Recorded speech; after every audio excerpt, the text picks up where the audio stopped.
Let's get rolling. Again, thank you very much, everybody, for joining.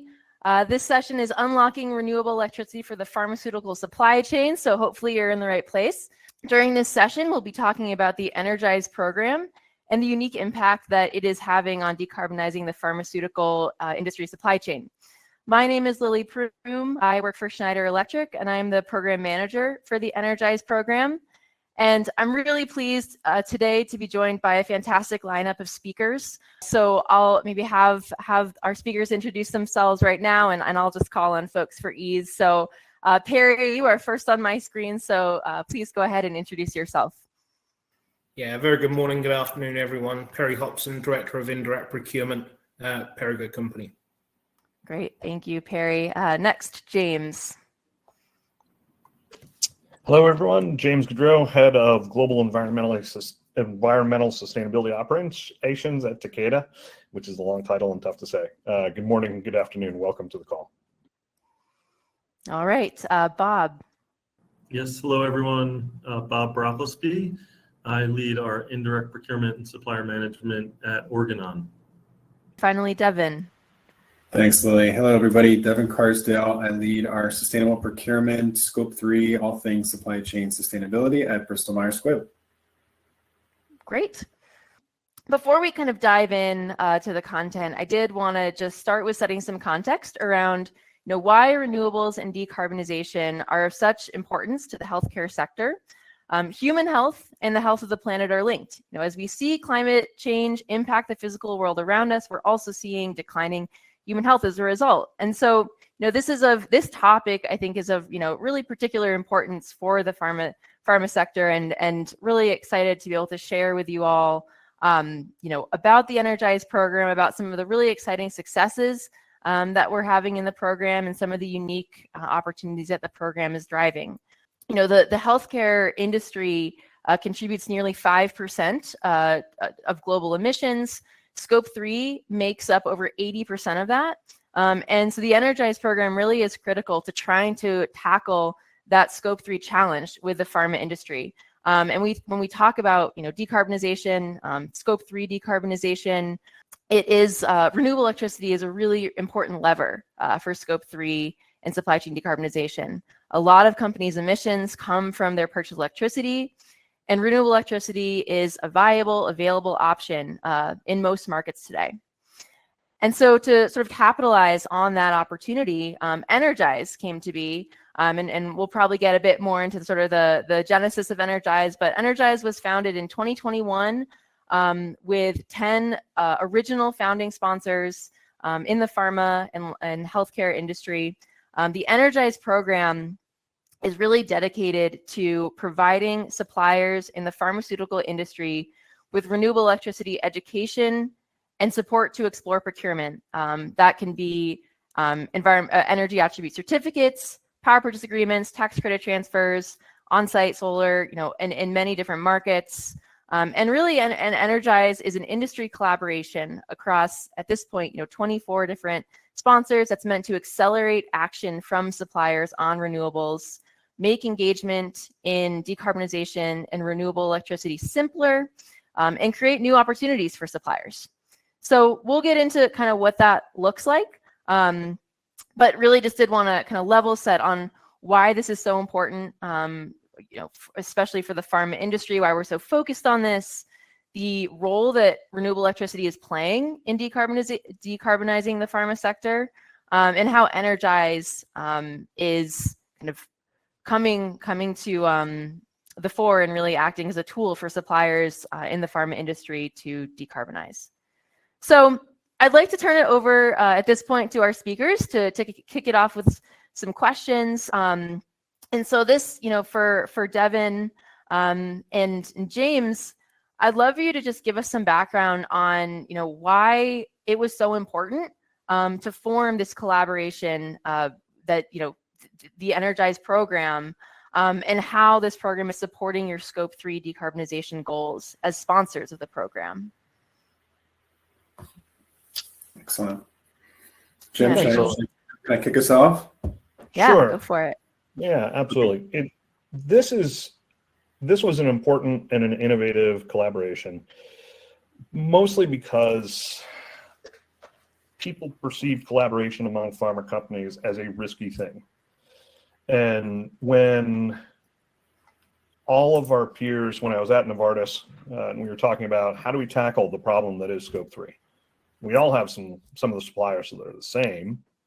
We all want to put the demand signal into the market that it's important from a health perspective to reduce emissions and to decarbonize Scope 3 emissions. But how do we do that effectively? How do we do that in a way that provides a large enough demand signal, but do it safely, legally, ethically? And by creating Energize, we were able to remove some barriers and access to education that we can talk about as we go, and make sure that a third party, a neutral third party, could see where there were overlaps in our supply chain in ways that we couldn't do directly ourselves. And then to reach out and say, hey, you're a company that has a lot of shared business. If you decarbonize, you can have a major impact across the entire pharma sector. And by doing it this way, we were able to be in compliance with antitrust laws and regulations, anti-competition laws and regulations. That holds so many companies back because in a highly regulated industry like pharma and healthcare, you really do need to be careful about what you do, how you do it, and how you do it. But this is pre-competitive space. It's collaborative space. And the health companies and pharma companies that we've talked to all see this as the right thing to do to address climate health impact, among many other actions that have to happen. But by doing it together and doing it with a shared target audience intended to make it easier for them, that's a big deal, because that removes a couple barriers right there. Yeah, let me build on it a little bit too. So what I would say is, at BMS, we have science-based targets, right? We have a near-term goal to engage our suppliers in setting their science-based targets. And for those of you that are familiar with the Pharmaceutical Supply Chain Initiative, PSCI, there's a famous slide that shows all of the different companies, pretty much all of whom are sitting on this Energize screen here, that basically say you will be asked by all of us to set decarbonization commitments, right? And so one of the things I think we all realized is that, okay, if we're going to all make this collective ask, I think we all need to be conscious at the very least, and hopefully thoughtful about designing credible, efficient pathways for suppliers to be able to meaningfully engage in how they're going to go about taking action against said commitments, right? So that's kind of the foundation in the background. The other piece that Jim alluded to, right, is we know that as any individual buyer, there's only so much we're going to be able to do. One, just because we don't have an army of people necessarily to launch and generate these kind of unique programs, right? But number two, that's not our business, right? We're all health science companies, right? And so ultimately, we wanted to leave it to the experts to be able to drive that, and that's where Schneider Electric and Energize come in. But the other piece of this, right, is we have heard feedback countless times from our suppliers that they do not want redundant, similar asks from their customers about how to engage with us, right? That ultimately create more administrative burden, but don't actually drive value and impact. And so that's where this Energize program also came, to be, because we said, here's a way, a single entry point to get education and hopefully, right, to advance buying cohorts or to get access to EACs, or you'll learn, more about what those avenues look like, right? But ultimately, there's a single entry point. And we've heard from some suppliers that they say, thank you, because this simplifies the process for me, and I know that I'm going to be able to touch on all of my customers' needs by just, engaging in this one particular program. And for those that are more advanced that say, thank you for this, but I also have this other opportunity, we're going to go out to market by ourselves, that's okay too. But the point being is that we're trying to harmonize ourselves and reduce that redundancy burden of our suppliers. So ultimately we can get after actions and impact. You're saying about, trying to reduce barriers and make this easier for suppliers is just a huge kind of the ethos behind this, and really just the harmonization of, I think, we see companies running in a lot of different directions, all sort of with the same goal. It's certainly the intention of Energize was to kind of streamline a lot of those efforts. Just to clarify for anyone who's maybe not as familiar with Energize, sort of the The structure of the program is we have sponsors. So as I mentioned, we have 24 at this point programs sponsoring the organization. And James, you mentioned, he was with Novartis back in 2021, one of the original program sponsors. Devin, BM at Bristol Myers Squibb, joined shortly thereafter. And the number of sponsors just continues to grow. The sponsors of the program are the ones who are, pulling in their suppliers, engaging their suppliers in the Energize program. And then, we have joining us today, we have Perrigo, Organon, who are suppliers that are participating in the program. So it's great to have, the whole group on and be able to sort of share perspectives from both sides.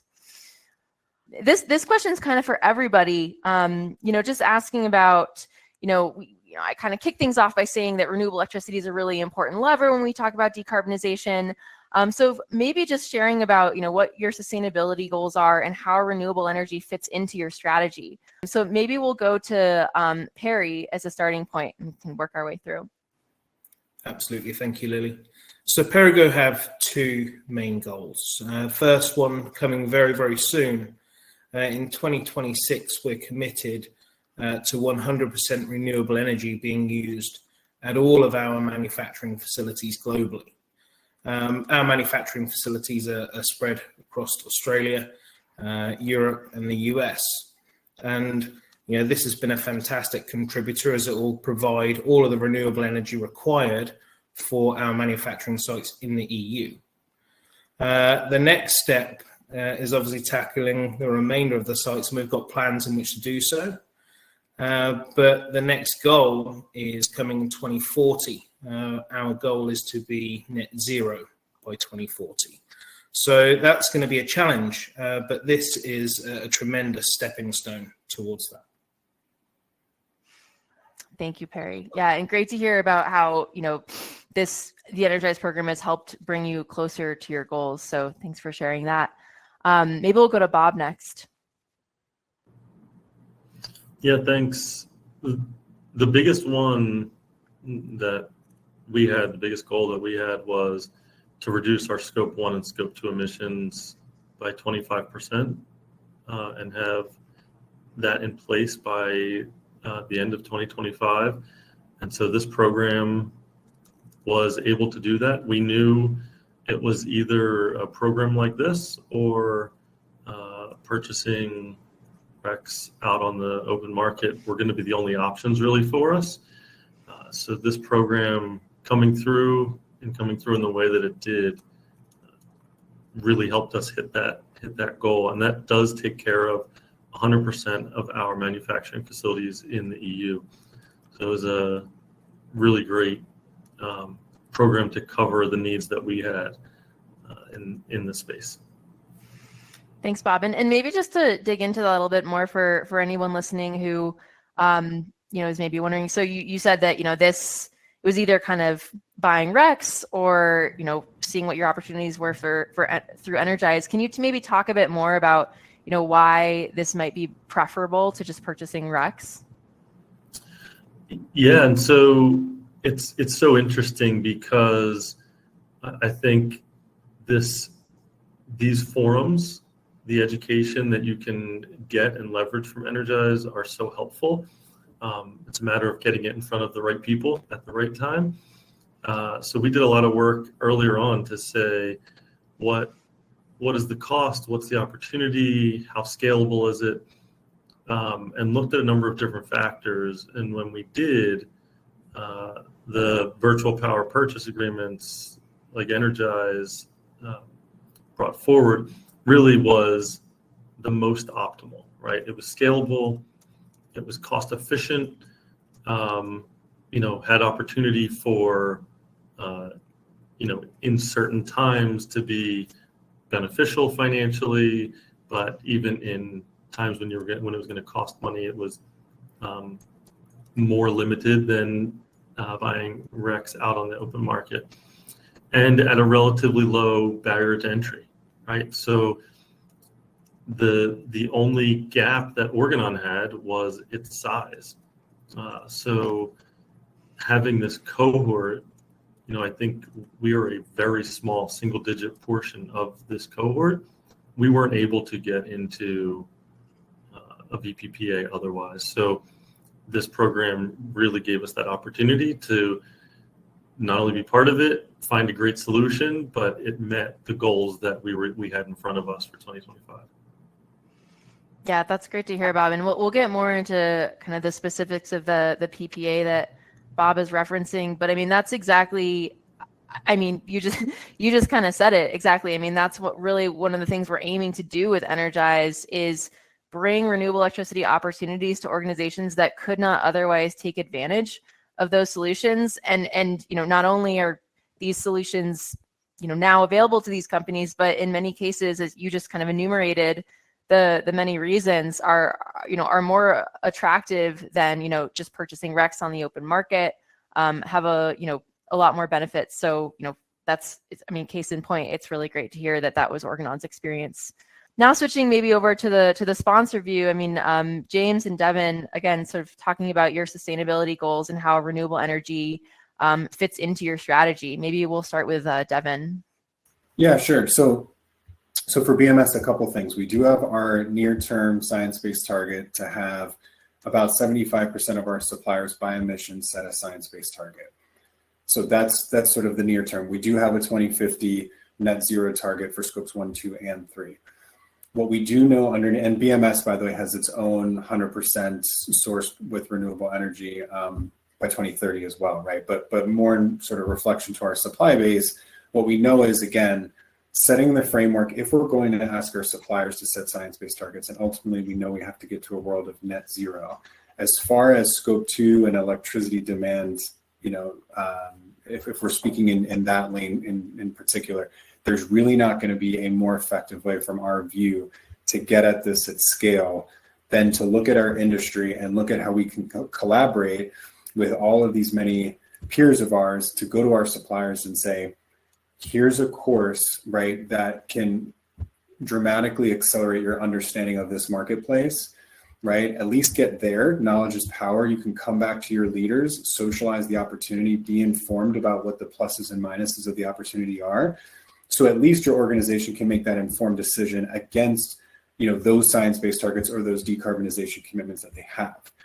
And then if they choose to continue, right, and as Bob was already speaking to, there's a lot of benefits of coming together and accelerating the work. And what we have found is that when folks realize there's actually some risk exposure mitigation that you can do by having a continual supply of RECs coming in vis-a-vis these VPPAs over 10, 12, 15-year deals, that's a real benefit. And it also sets you up to springboard off of more ambitious projects because you kind of know that percent of your emissions is covered, if you will, is locked in with that strategy for the coming year. So we see it as a huge enabler to our supply chain engagement strategy and bringing this solution to suppliers at scale.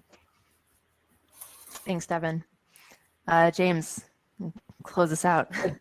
Yeah, like so many other companies, obviously SBTI is a key to this, and science-based targets help drive a plan with some data behind it and with some common sense behind it. I'm proud to announce that 5 days ago, Science-Based Targets Initiative validated our new targets to reduce Scope 1 and Scope 2 by 65% by 2030. To reduce Scope 1 and 2 to a net zero target by 2035, net zero greenhouse gas emissions across the entire value chain by 2040.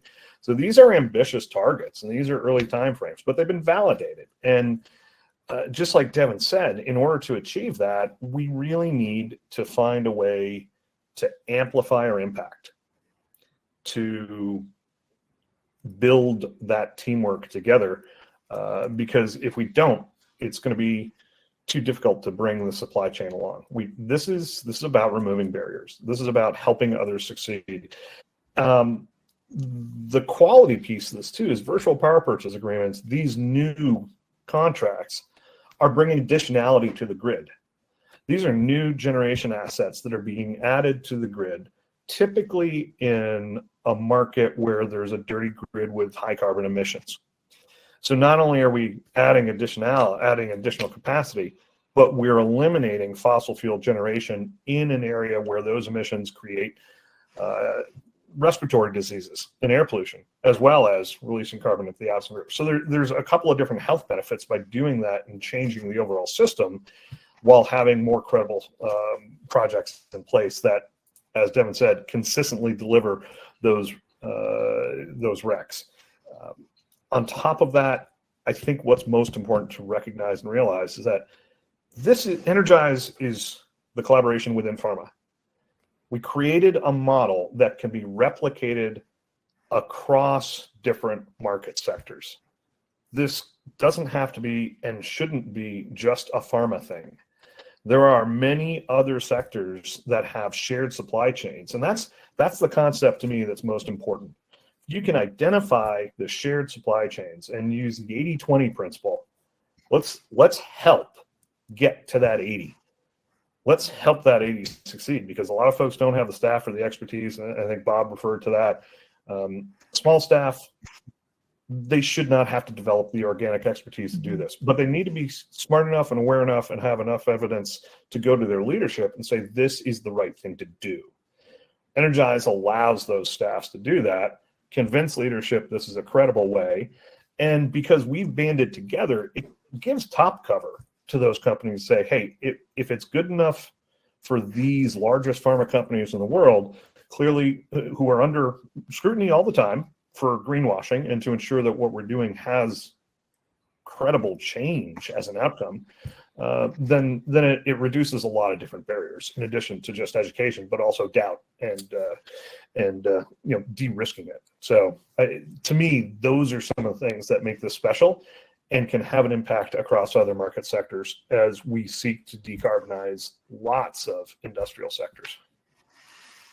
Yeah, thanks, James. And that's such a great point. I mean, hopefully this is serving as a template for other industries. And of course, too, I mean, there are suppliers that are participating in Energize that serve other industries and are sort of like primed to take action, if, their customers in, whatever area were to do something like this. So kind of what everybody's describing around the just sort of, the almost sort of the efficiencies that you achieve and sort of the movement that this becomes when you really do have all these major industry actors and major industry suppliers joining this program, joining a program like Energize is really powerful. And I think that's kind of a nice tee up to kind of a major milestone in the Energize program that we wanted to announce today. And you might have seen things on LinkedIn or if you've heard at other Climate Week events, but we do have some really exciting news to share. So essentially we have just through the Energize program signed a multi-buyer PPA. Really excited. This is our first PPA, multi-buyer PPA through the Energize program.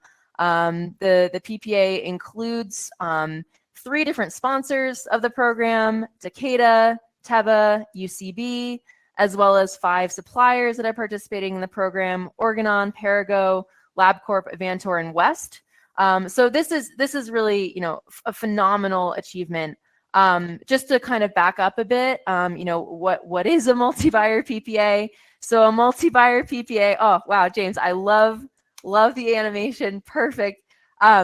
For those of you who are familiar with a traditional PPA, to put it pretty simply, with a traditional PPA, corporate buyers are contracting with a renewable electricity project developer to be an off-taker for a part of their project.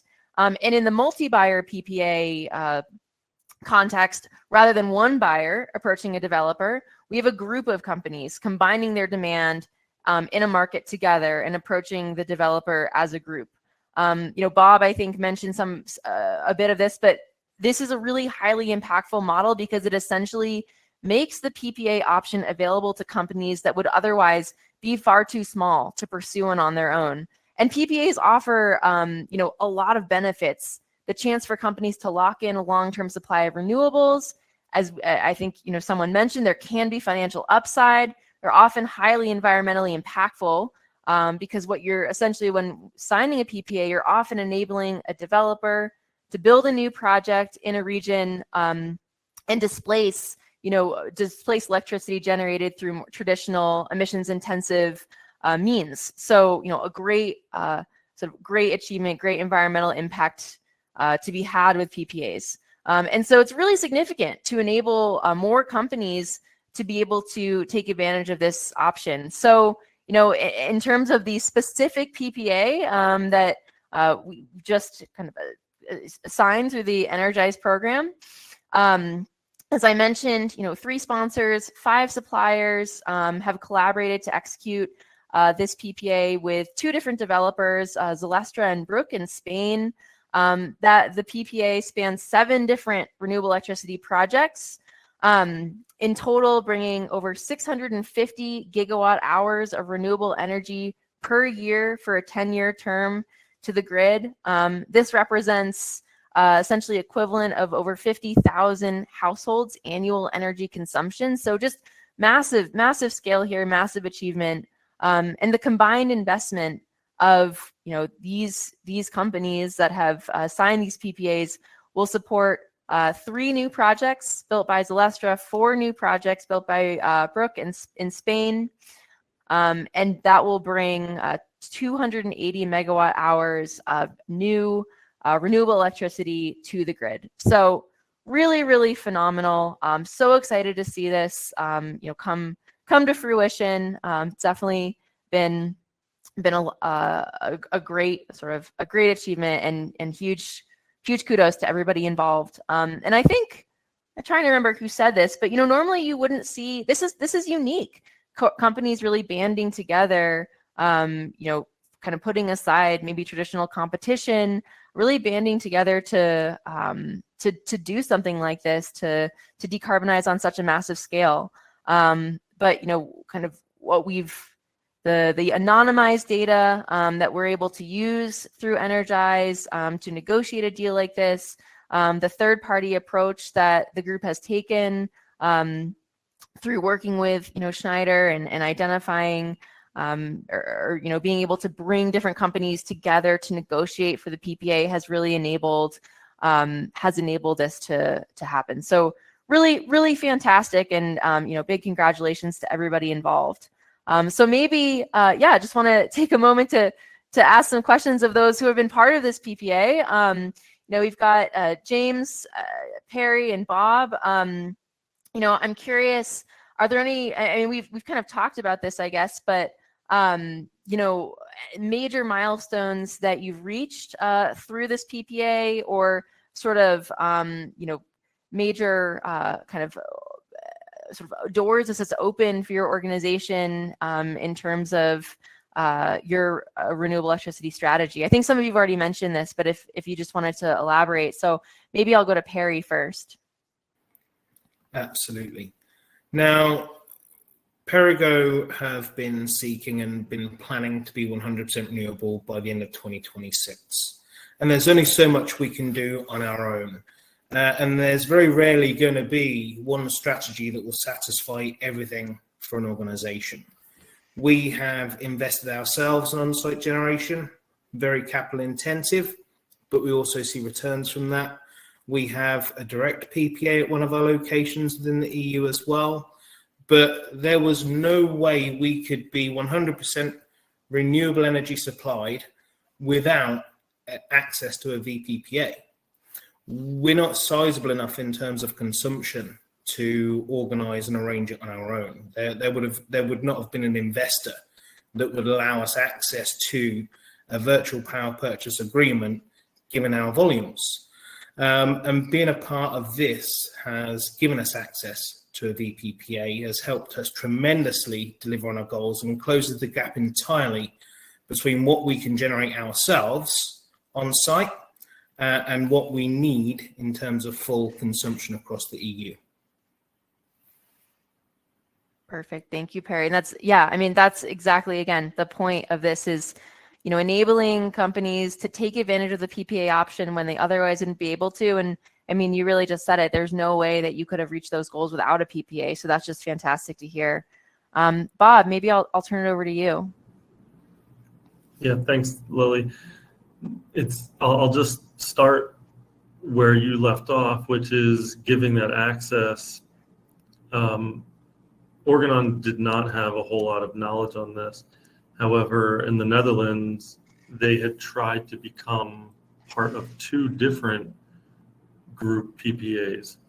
And by doing that, they were not even accepted into those, right? So they were trying to do it through different organizations, through different ways, and we were never selected as we weren't large enough. And much like Perry said, we've worked with Schneider enough to know this was likely the best option for us to be able to cover our 25% reduction, and not being able to get in those first ones was quite difficult for the sites in those locations. So having Energize form when it did, how it did, the timing was right for Organon.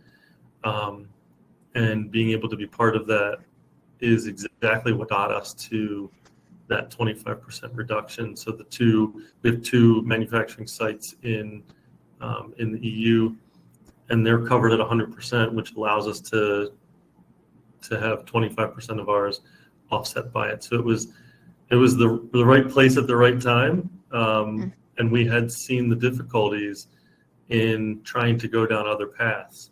So this one truly was a huge opportunity for us. Great, thanks, Bob.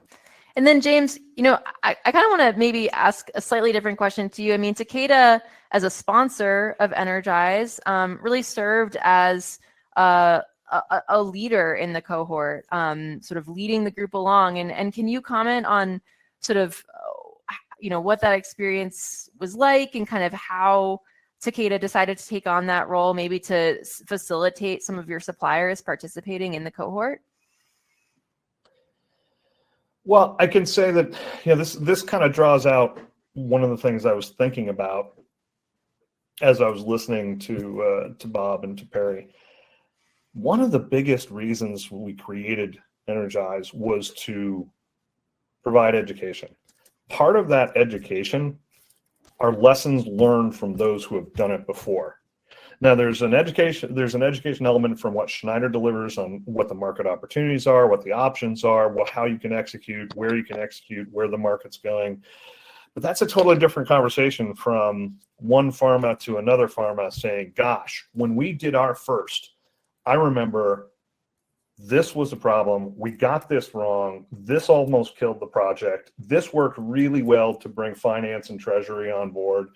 Those learning lessons are unique to each company and each culture. And by being able to step forward, I mean, the companies you see on the banner had all done their own VPPAs or PPAs and had growing pains doing it. And that was in big organizations who had a lot of very talented, dedicated, passionate people who worked on getting those deals across the line. So we knew it would be difficult for smaller companies to do that. Now, Takeda also knew that if you're going to ask your suppliers to go on that journey, and if you know it can be difficult, even with the best information at hand, well, let's have the opportunity to provide some education from within the corporate world as well. How do you engage your particular C-suite? What worked with the C-suite when you were going after your deal? What didn't work? And how to approach socialization, engagement, and eventual adoption and consensus. So I think as further cohorts move forward, also now Organon and Perrigo and LabCorp and Vantor West, they're going to be able to talk to their suppliers about, there's some options on how to do this. And let me show you and tell you what we learned. They're going to be able to talk to their peers when they're at conferences and say, oh yeah, well, we serve a bunch of the big pharma, and we managed to do this in a way that keeps them all kind of happy and makes it a lot less stressful for us. That's a great lesson. I mean, and that's some of the feedback that I heard from Bob, that there are multiple companies asking for things, but we're asking now in a unified way for something, and providing an opportunity and removing barriers collectively. And the more cohorts that we get through, I think there's also education for the sponsor companies for Energize to provide that education and interaction, and for the first cohort under it to do the same and for subsequent cohorts to do the same. So I think, as you go through, the community becomes wiser because by sharing knowledge, by sharing experience, and by helping others avoid the mistakes that we made the first time we tried to do it. Perfect. Thank you, James. I think that's exactly, we talk a lot, or, I spend a lot of time talking to companies that are, wanting to partner with their suppliers on decarbonization, really act as, rather than sort of this punishing force, really a partner. And I think there's such a, that becomes so real when you do actually join a buying cohort with your suppliers. I have an eye on the clock here. So I'm gonna move on and make sure we have time for questions at the end. I think James, you teed us up nicely talking about kind of future cohorts. So really, next kind of thing I want to talk about is what's next for Energize. We've had this great success. What's coming? Obviously, we are continuing to build more cohorts and hoping and fully expecting to see more success. We're also really excited to announce that the program has been extended until 2028. We have recently welcomed 5 new sponsors, Almirall, Bayer, Kenvue, Sandoz, and Schott, to the benches of our sponsors. So really exciting to see this program continue to grow. I think everything that everybody has been talking about today around the benefits of this industry collaboration, really unifying the message, unifying the materials available to suppliers, asking suppliers to participate in one program rather than 24 different programs from 24 different customers. There's a lot of a benefit there, and it's really exciting to see this continue to accelerate. And so I want to sort of take things kind of, I guess, expand a bit, outside of the PPA and just talk about kind of the Energize program as a whole, and kind of some lessons learned. So, Devin, I think let's take it back to you here to talk about some challenges and opportunities overall that the program has maybe addressed in the last 3 years, and kind of where you're excited for things to go in the next 3. Yeah, absolutely. Well, so a few things, right? Obviously, when you have a lot of sponsors, there's naturally going to be a lot of cooks in the kitchen about where they want to see the direction of the program go and how we're going to work together. So I think one of the things that's been done, and I think it's been done well, is there's a steering committee, right, where we have a few of our representatives that, are just a few of us that sort of manage behind the scenes of some of the highlights. Now, there are no critical decisions that are made without the entire sort of membership of Energize signing off on it, but it allows for some of that blocking and tackling of the program to move forward without having too many folks sort of wrangling around it. So I think that's one big piece of it. And naturally, right, these cohorts, as fantastic as they are, there's a lot of lessons learned, right? We're seeing, there's a critical need for anchor sponsors to deliver these cohorts, right? So what Jim was saying about lived experience, so that can't go stated enough as we continue to drive these forward. But the other piece of it too is as wonderful as VPPAs are, we also know there might be other opportunities, right, and pathways for folks depending on their profiles. So there's the tax credit transfers, which again could be another viable pathway. Certainly is going to require your tax and finance people to sort of get involved in a way that maybe they've never gotten involved in energy strategy before, right? So depending on what the avenue is, it's going to take other folks to be at the table. But here's the one thing I will say about looking ahead, and I wanted to make this point because I think it's super important, is that as suppliers are thinking about their own science-based targets, there has to be an ability to chew gum and walk at the same time with exploring these opportunities. And what I mean by that is for folks that aren't aware, have never been engaged in these products or these projects, it can be a 24-month lead time to get these sorts of deals negotiated through the different pathways and then actually delivered onto the grid. And so, as we've seen in North America, right, the market has exploded in demand for wanting these VPPA deals, right? Because again, it allows for a consistent stream at a reliable price for credits for 10, 12, 15 years. And so naturally with all these corporate commitments, you have a lot of companies streaming in, which is making the price go up. right? What you would want to avoid is, let me wait until all my science-based target commitments are approved. I've got the board and all the executives on board. And then, hey, it's the 11th hour, we're getting close to our 2030 or 35 goals, and I want to go out into the market and secure some credits. That's not what we would recommend. And so I think that's really the opportunity of Energize is come learn, ask these questions around your strategy and work backwards, because even though 2030 probably doesn't seem so far off anymore, but certainly for those that have 33, 35 commitments or 2040 net zero commitments, those are much closer than you think. And so by coming and expressing what's possible, that also gives some really timely feedback to us as sponsors, and of course to Schneider as well as we're developing the program, to understand what folks need and then be able to develop solutions. The program is iterating. So even though we have a lot of good solutions, it doesn't mean if we hear from a lot of you that there may not be more to develop and innovate on moving forward. Yeah, that's such a good point, Devin. And I would want to underscore, the Energize, for any suppliers in the audience, the Energize program, the education that we offer, which is delivered by, Schneider Electric's renewable electricity experts that are talking to companies day in, day out about purchasing all around the world, it's free. So, as you're maybe, developing your strategy, maybe you're still working on your inventory, setting science-based targets, the education that we offer is completely free of charge, from our team. And it's a great way to start upskilling, getting that knowledge so that, you can really hit the ground running. And I think that's maybe the, common refrain is that 2030 is really just around the corner. So that's a great reminder, Devin. Before we close out and start, moving over to questions, maybe I would love to just kind of go around the room, the virtual room, and ask everybody to share, any advice they have, whether it's, from the supplier perspective, advice that you would share around, getting approval with internal stakeholders to do a PPA, maybe from sponsors, advice you have for engaging your suppliers. So I'll just go by order again. So Perry, any advice you have about, joining a PPA or getting involved with a program like Energize? Just kind of leave it open, see what you would share. Absolutely. So it's a great strategy to tick boxes as well as learn and deliver on your commitments.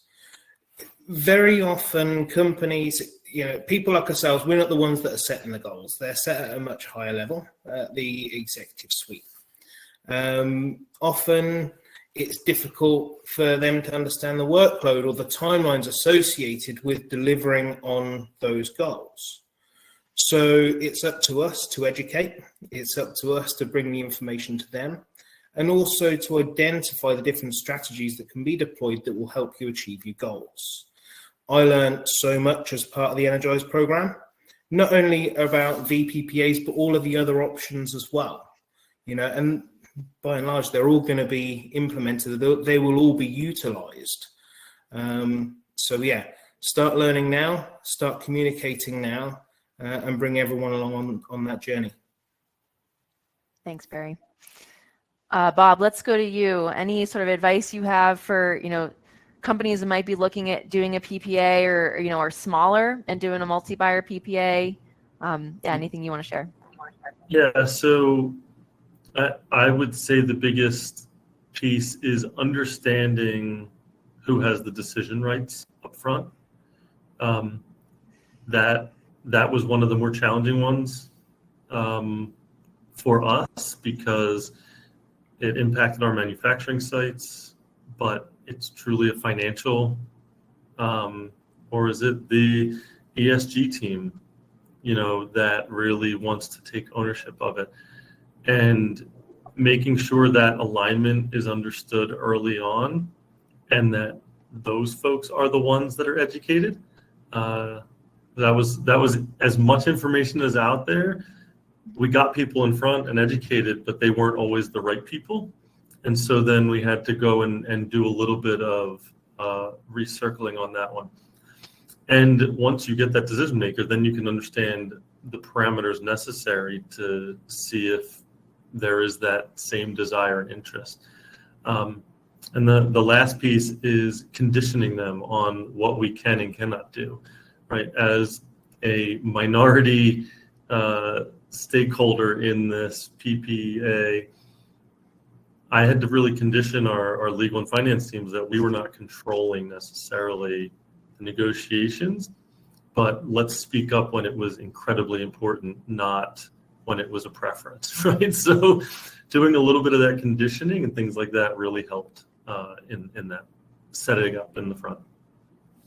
Thanks, Bob. And I think that's also a good reminder that, sustainability, definitely PPAs is certainly, I think the saying goes, it's a team sport. There's so many different stakeholders from a company that will end up being pulled in that probably never thought their job had much to do with sustainability. So no, it's that sort of education and conditioning is huge. So that's a great kind of parting thought.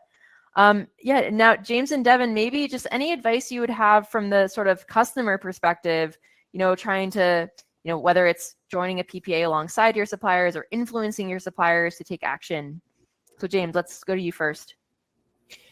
Yeah, and certainly, from my perspective, we can play a very strong role in supplier engagement events. Say, this is available. It's a tool. It's been used successfully. Here is how it makes life easier for you. And to continue to push, have those dialogues with your strategic suppliers. You've got strategic partnerships.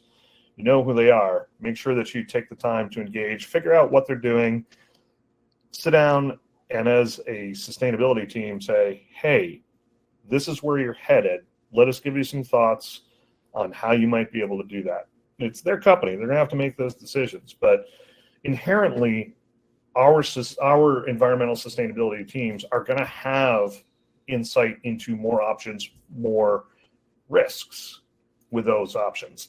And I say that intentionally because I would say the biggest lesson I learned in doing the first two large tranches is that you've got to understand what risks your company is concerned about. So when you do a virtual power purchase agreement, there's basis risk, there's shape risk, there's performance risk, there's physical risk, there's environmental risk from an environmental siting perspective. Maybe they're going to drop it on top of some white-haired hares.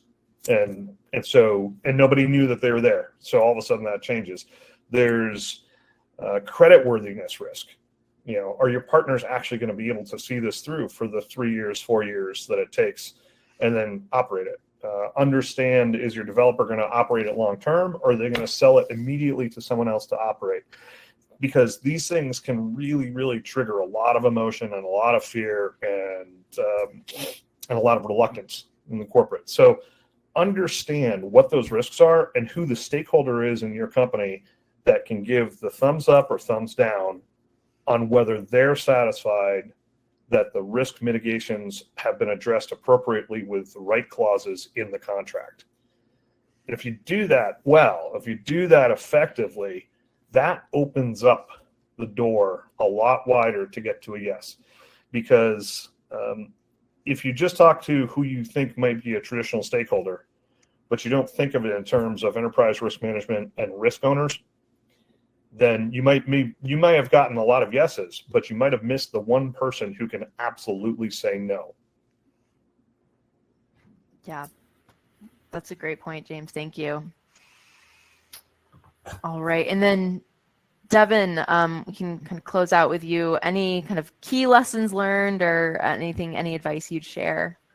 Yeah, I'll keep it short and sweet. So I would say, certainly as a sponsor, suppliers should be leaning on sponsors as needed to provide the necessary air cover to go get business, stakeholder buy-in to make these things happen. I've heard from countless suppliers that say, when we hear that you or our peers, other customers want this and are expecting this, it provides that level of expediency that can cut through some of the red tape at our suppliers, organizations to say, to all of Jim's points are spot on, right? But is there that background business appetite to even go through the rigmarole? Because this is not for the faint of heart to go through this process, right?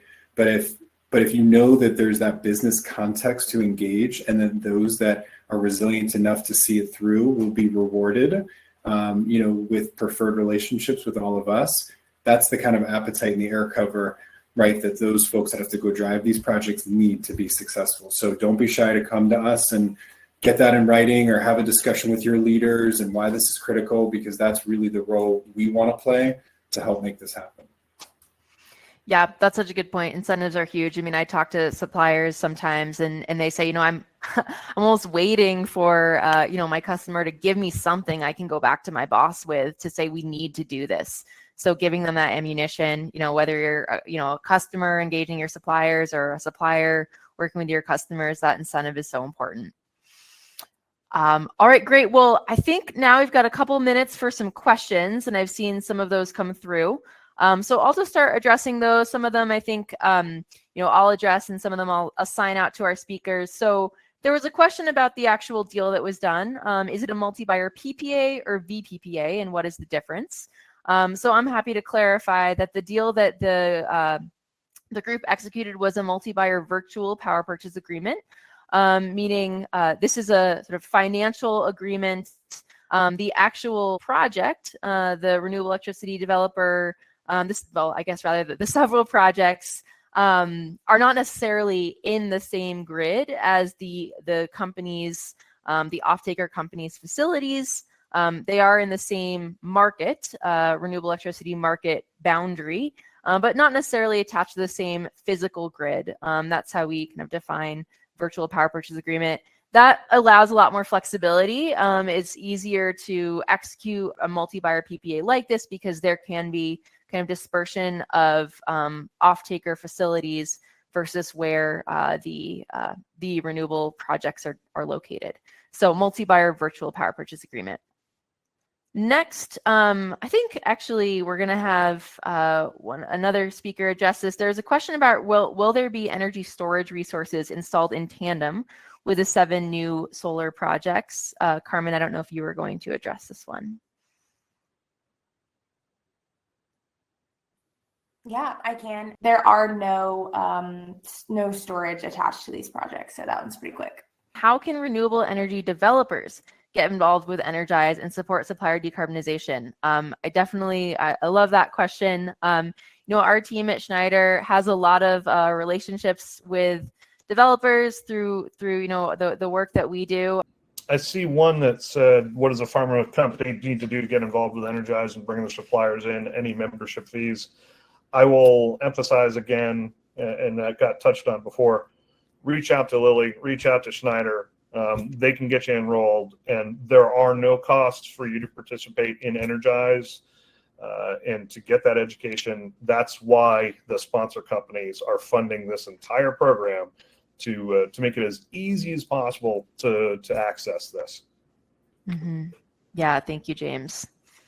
All right, well, I think we're just about at time here, so maybe I'll just take the last minute to say if you have any other questions, do feel free to reach out. I think Carmen dropped my email into the chat, so don't be shy.